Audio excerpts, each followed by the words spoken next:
We've covered the IBM PC Junior, and we've covered the IBM Aptiva line. But what came in between? Today we're going to find out with the IBM PS1 right here on Vintage Geek. Just a quick reminder, if you like what you see today, please consider liking and subscribing. It helps us out a lot as we grow, but one of the things that helps us out the most is if you would consider becoming a Vintage Geek member. You can do that at the website, and for just under $20 a year, you get access to all of our content commercial-free. Plus, we have some bonus goodies, some really cool merch, and a whole lot more. It's all at vintagegeek.com. It's interesting to take a look back at IBM's history when it comes to computers in the home. We spent a couple of videos about a year ago talking about the IBM PC Junior, which is actually one of my favorite little IBM machines with all of its quirkiness and strange proprietary features. But what happened to IBM with their home computer line after the PC Junior? Well, the answer is the IBM PS1, which we're covering today. The Personal System 1 debuted in 1990 and was IBM's answer to their next generation of home computers. A new kind of computer for the home. The kind you've been waiting for all along. With PS1, IBM brings it all home. Unlike the PC Junior, the PS1 actually did have some expandability and some standard features that it shared with other IBM PC compatible machines. It used Isobus architecture, and it also used IDE type hard drives. So I definitely want to take a look at the PS1 today. This particular IBM PS1 came in a batch of machines that we got back a couple of years ago when we actually did our feature called New Unboxtober. We had obtained several original boxed computers from different brands that we were able to cover and do some unboxings here on the channel. But the PS1 was one of those unfortunate circumstances where we didn't get everything with this one. We did get the original machine, we got all of the accessories in kind of an accessory box, but we did not get the original PS1 box. So I don't know if this one was ever actually used or turned on. We're going to find that out today. Some of the components are still in packaging. A lot of the accessories and software we still have in the original packages, and we're going to take a look at that as well. But it should be fun to kind of go through, set up our PS1, see what this is all about, and have the experience of basically getting into a brand new IBM PS1 from 1991. So let's take a look at the machine a little bit closer, and then after that we can fire it up and see what we can do with our IBM PS1 computer. First, we'll take a look at the CPU itself for the PS1. Now, in this particular model, this is very, very small. In fact, it reminds me a lot of the PC Junior just in its physical size. It might be actually a little bit smaller. It's a really compact case, very simple design. The front panel just has the standard 3.5-inch floppy drive. It is a high density type, 1.44 megabytes. And it has two indicator lights on the front, one for the A drive, which is the floppy, and one for the C drive, the internal hard drive of the system.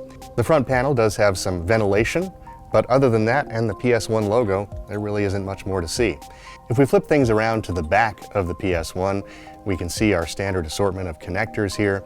One of the reasons that the form factor of this case is so small is because this is one of the models that actually had the power supply for the entire system within the monitor, not in the CPU portion of the computer. Now, we've seen this kind of design before with the Coleco Atom and some other systems, which I'm assuming caused some problems for IBM in this particular product line. I'm never a fan of putting the power supply in another component because, as you know, those things can fail, and then you're kind of out of power supply, especially when you have something in this proprietary design. But you can see this reflected in the actual connectors on the back. So starting at the left-hand side, we actually have the VGA monitor connector, which looks standard. And then next to that is a 15-pin connector that also connects to the monitor, and that, I believe, brings all the voltages from the power supply into the CPU section of the computer. So, interesting design choice there, but it does make this case a lot more compact, so I guess that is a benefit, but I probably wouldn't have done it that way myself. Moving along in the connectors, we actually have a 25-pin parallel port next, followed by our PS2 style mouse and keyboard connectors. And then above those PS2 style connectors, we have a phone jack for the built-in modem. IBM wanted to make their system compatible with some online services that were available, and of course they did bundle Prodigy with the system as well as their own online service that we're going to talk about in just a little bit as well. Now that I have the cover off of this, seeing how clean this is inside also does tell me that it very well may be new, or at least hardly ever used, because everything is just kind of spotless in here, which is really cool to see. On one side is a Maxtor IDE type hard drive. It looks pretty standard, and it does have the October 1991 sticker on it, which matches the date of the actual machine. We've got the floppy drive on the other side, and the enclosed modem card, which is kind of cool to see as well. Everything looks like it's in really great shape in here, and there's also another connector here that looks like it would be for a secondary floppy drive. Now, I've seen some of the images of these machines that actually had a separate chassis that had the floppy drive unit in it, so I assume that that would have been used in some conjunction with that to add the extra floppy drive and maybe some additional expansion options. As I understand it, there's lots of variations of the PS1 system that IBM made over the years, from about 1990 to 1993. As I mentioned, ours is from 1991. It's actually the model 2121-C92. Now, according to the documentation on this model would have had a 129 megabyte hard drive, it had 2 megabytes of RAM, and the processor was a 386SX, which would have run at 16 megahertz, I believe.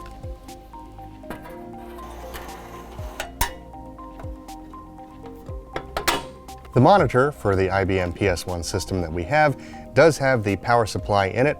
As we've already discussed, I'm not really a huge fan of that. This monitor does have a fixed viewing angle. There is no real adjustment that you would have with a standard VGA monitor at the time, which I find kind of interesting. There are some basic controls on the front for brightness and contrast, and also volume. So apparently the speaker for the system was in the monitor as well, and I assume that the source for that would have come through some of the pins on that DB15 connector we discussed earlier. Other than the power switch and the screen itself, that's really all we see looking at the monitor. There's no physical connectors on the back, only cables coming out. Those cables include the two that go to the CPU unit directly, as well as the standard power cord. So that's really all there is to the monitor in the system. Now let's talk about the other peripherals. As I mentioned, this particular PS1 came with a lot of other computers that came original in the box, and some components of this we did get in what appear to be the original cartons. So the keyboard for the system we have in its original packaging. We also got a PS2 style mouse. I actually don't know if that mouse is the one that would have come with this system. I think this may have been from a different computer, but someone put it in the box anyway, and it should work with it theoretically, so we'll give it a try. But the keyboard, it looks like it's in really great shape. This keyboard is not the iconic clicky keyboard that we have seen with the IBM personal computer and the IBM PS2 series, but it does have a decent amount of click to each key, and overall is in really clean condition. So I would believe that perhaps this keyboard had not been used and maybe just has been sitting in that box the whole time, but I guess we'll find out when we plug this all in and get everything going. Now we get to the fun part, the box of software that came with our IBM PS1. And there's 4 distinct compartments of the box, and I've kind of arranged this here as it was originally put together. In one section we have the user manuals for Microsoft Windows and Microsoft Works. Those, I assume, came pre-packaged and are probably installed on the hard drive. It didn't come with any floppies for those. And then in the next section, we have floppy disks for Cakewalk Apprentice. We also have a Sierra title, which is a demo disc. It's actually 2 floppies. And we finally have Where in the World is Carmen Sandiego? So some cool included floppy disks that came with the system. Then if we move along to the next section of our software box here, we have some online services. As I mentioned, IBM was really concerned about giving online capabilities to their PS1 line, and they had the built-in modem for that purpose. The system came with a free trial of Prodigy, the online service, which was pretty big back in 1991.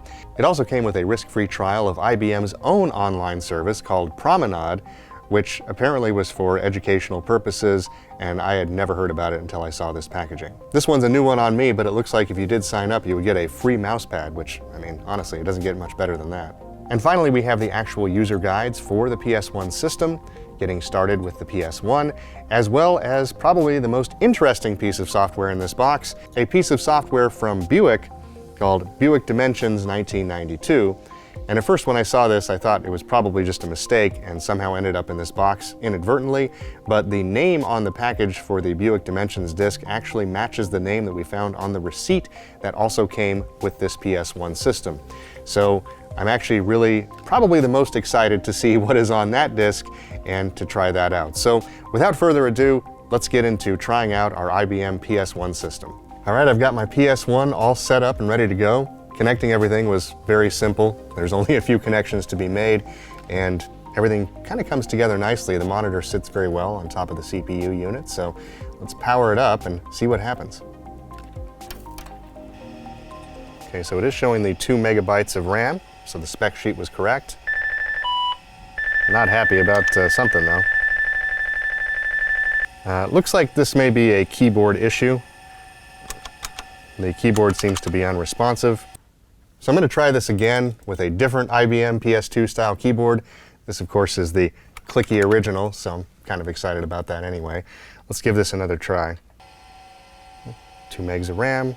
Got the keyboard sequence going on there. Still have a couple of error codes here. I'm not sure what those mean. So it's telling me to hit F1s. Let's see. The IBM PS1 has its own shell that's built into the ROM. So you don't have to have a floppy disk or anything to actually bring this up, as I understand. And this looks pretty cool. I like the graphic representation here. Of course, the date stamp says that it's January 4th of 1980, which is pretty accurate.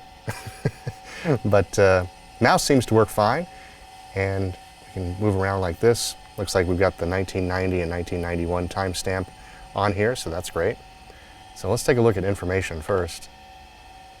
Ooh, the PS1 Club. Then we've got Prodigy, we've got IBM's own service we mentioned earlier, the system tutorial, and the works tutorial. Let's try the system tutorial and see what this looks like. And I do appreciate that the icon for System Care has a heart on the screen, because who doesn't love their PS1, right? All right, let's look at the hardware first. Okay, mouse, keyboard. Oh, maybe this was the mouse that came with the system originally. The mouse has 2 buttons on the top and a roller on the bottom. When you slide the mouse across a flat surface, the pointer moves on the screen. Select an item by placing the tip of the pointer on it and pressing the left mouse button. This is called clicking. Honestly, best tutorial ever so far. Ironically, there's no click command to move to the next page. You actually have to hit the page down key, which is kind of funny. The right button is used in different ways by the various software programs. For example, in your software, pressing the right button returns you to the system menu. Okay. It's talking about double clicking, dragging to use it with text in Microsoft Works. Okay.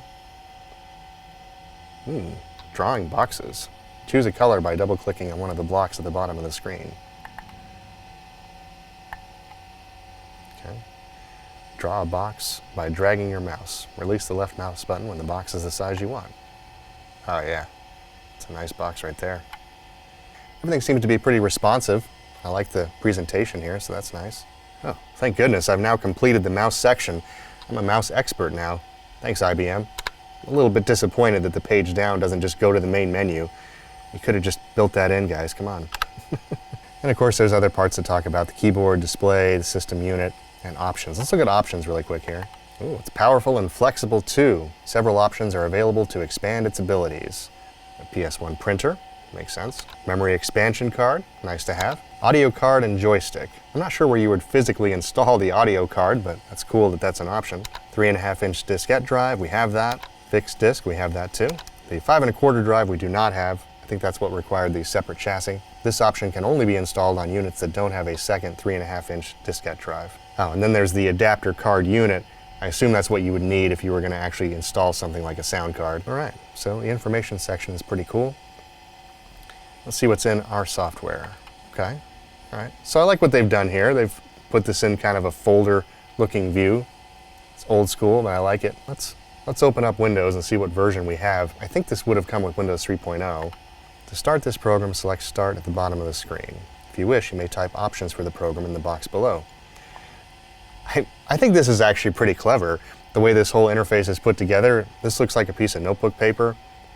And you can type in your options just like you would on the command prompt, but it looks a lot better than just trying to do it in a DOS prompt. So I can see where they were going here with trying to make this appealing to the user. Yep, it is Windows 3.0. Nice. So we actually have everything in Windows as well, including the PS1 software. The PS1 Club, which unfortunately I don't think exists anymore. It's really disappointing because I'd really like to see what that's all about. I'm not going to go into Microsoft Works. I think that's fairly self-explanatory. You've got your word processing, spreadsheet, and some other things. Apparently IBM did not take their cues from Steve Jobs This computer is quite noisy. The hard drive noise and everything involved in the cooling fans, it is not a quiet experience, but I kind of enjoy it personally. It brings me back to a different time for sure. Let's take a look at games. We've got the standard Solitaire, Reversi for Windows, of course classics. Productivity Pack. Working smarter with Windows. Managing information, a personal touch, speeding up your work, equipment tips, printing tips. Okay, got a little bit of everything here. That's pretty cool. Now I don't see any of the bundled Floppy software that's actually listed here, so I'm going to try to bring those up. I'm guessing that the software programs that came on Floppy were never actually installed to the hard drive, so it's a good chance to try out the floppy disk drive on the PS1, so let's give it a shot. All right. Let's go to the A drive. Cannot read from drive A. Disk is unformatted or bad. It's a bad disk. Maybe I just didn't get it seated properly. Let's try it again.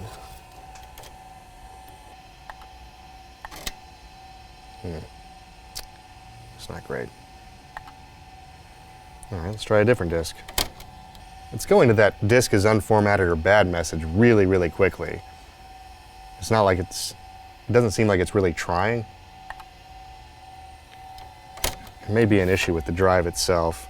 I'm going to try one last floppy disk here, the Where in the World is Carmen Sandiego disk, but I think something is going on with the floppy drive itself. Yeah, everything is showing unformatted or bad. Yeah, there's definitely something going on with this floppy drive. I'm not sure what it is. We've had issues with the various IBM floppy drives in the past. This has been true with the PS2 style drives as well. So, not sure what's going on there, and I'm actually not 100% sure if it's a completely compatible port, like if I could use a standard 1.44 megabyte hard drive from a different machine. But I'll have to look into that a little bit further. I definitely want to try some of the floppy software that came with this, especially the Buick Dimensions disk. I mean, I don't know how I'm going to be able to make it through the day without being able to play that one. Since we don't have a working floppy drive, the only thing I can really do with the PS1 is run things that are already on the hard drive that were pre-installed.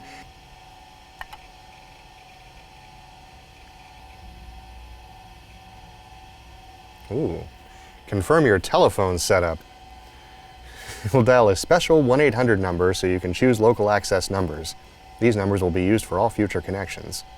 You probably use a touch-tone phone. Yeah, I guess so, indirectly. Do not dial a 9 first to make a call. Require a 1 to make a toll-free call. If this is correct, press OK. All right. Oh, wow, it's dialing the 800 number now. I don't think it's probably going to get too far with this, but I do really appreciate seeing the connection screen here. You've got the dial pad, the actual connection happening over the globe. Love that. And the key as well, which I assume would have been for the security portion of things. But obviously we're not connected to even a phone line, so even if this did somehow still exist, hey, there's no answer from the access company. Imagine that. Verify the access number and try again. Oh.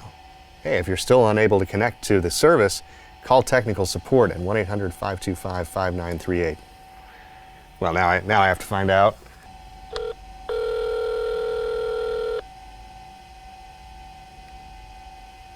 Well, sadly, I'm not going to be able to connect to IBM's proprietary online service today, but it looks like it would have been pretty cool. I presume this would have had a lot of the features that some of the other standard online companies had, and it is kind of fun to see this all these years later.